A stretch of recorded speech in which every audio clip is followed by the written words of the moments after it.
Quran surah kedua Al-Baqarah ayat 186. Paling kiri sebelah bawah.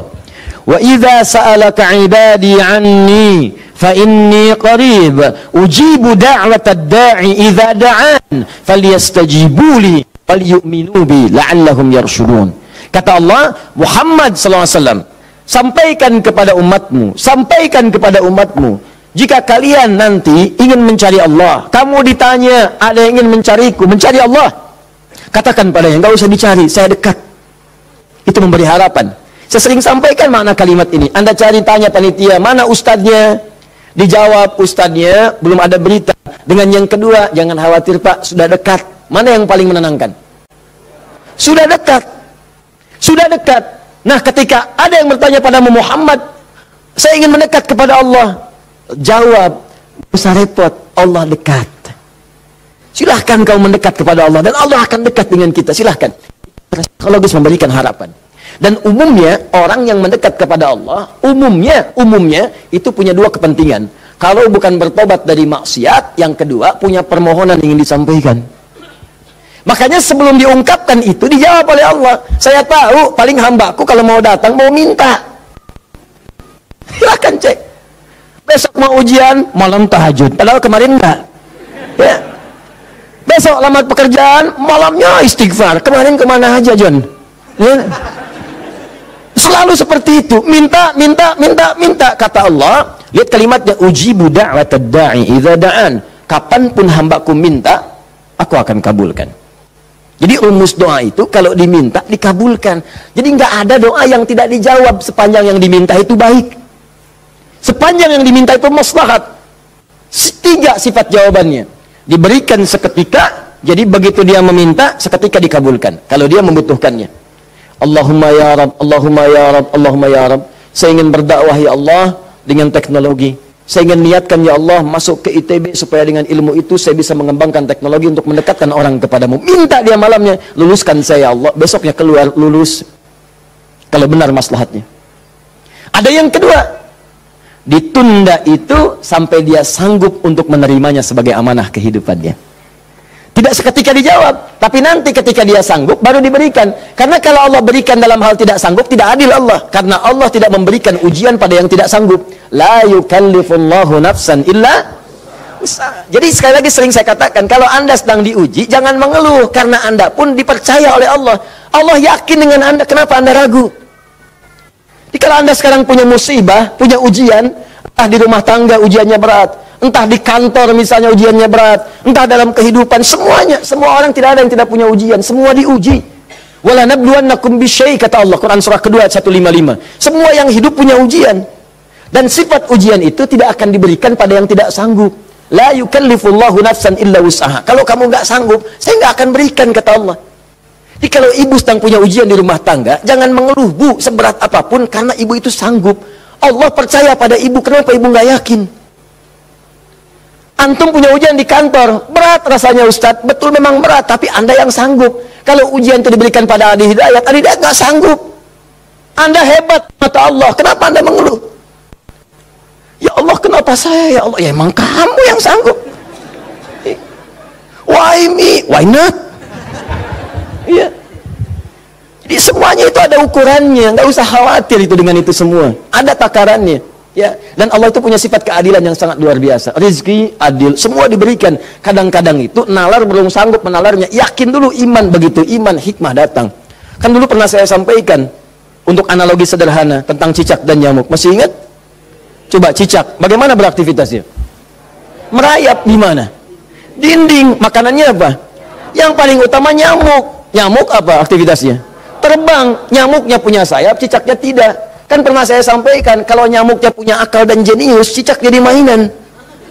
Cicak di dinding, di dekat lampu, cicak. Kayak sini kalau berani. Alhamdulillah, hewan tidak diberi akal.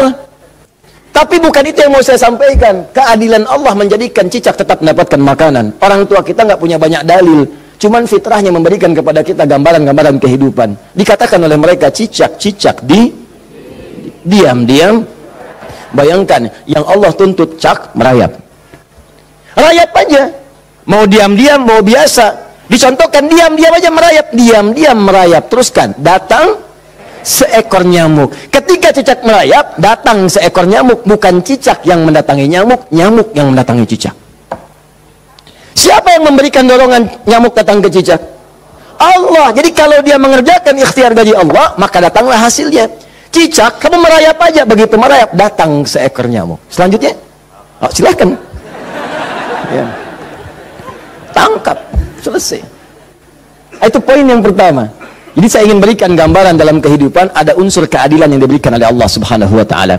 Jadi yang pertama tadi langsung diberikan, yang kedua ditunda dia saat sanggup menerimanya. Kalau nggak sanggup, nggak akan dikasih. Anda punya anak 5 tahun, ya, pengen minta hadiah pada Anda, bobo, motor, pengen minta motor. Anak 5 tahun pengen minta motor beneran, dibelikan nggak? Ya, Anda mampu, tapi pada saat itu nanti nak ya, Bapak belikan motor yang hebat. Sekarang motor yang ini dulu, motor-motoran. Setelah itu dia siap 2 tahun, 3 tahun, 4 tahun, 10 tahun ke depan diberikanlah motor itu. Apa karena Anda tak mampu memberi? Tidak, karena dia belum siap. Anda minta sekarang, tiba-tiba 10 tahun kemudian Anda dapatkan. Cuman saat dapat Anda nggak sadar kalau itu tuh hasil doa Anda yang dulu. Itu. Kadang-kadang demikian.